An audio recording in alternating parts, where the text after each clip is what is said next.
Hech qachon antibiotiklarni uy sharoitida olmanglar. Ceftriaxon, cefazolin va boshqa turdagi cefalosporinlarni uy sharoitida olish mumkin emas. Masalan, o'zim ham yaxshi BXFZ original ceftriaxonni olib, anafilaktik shok holatiga tushib qoldim.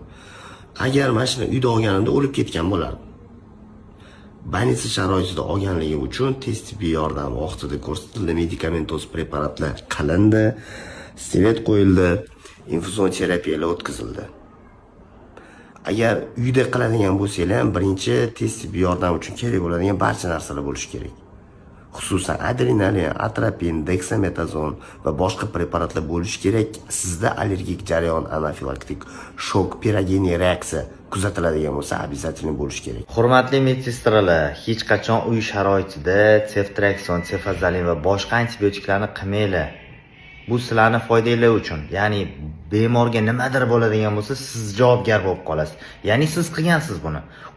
Siz qilganingizga bog'liq emas. Allergik jarayon med preparatga bo'lishi mumkin, lekin uni baribir siz qilgansiz. Siz javobgar bo'lib qolasiz.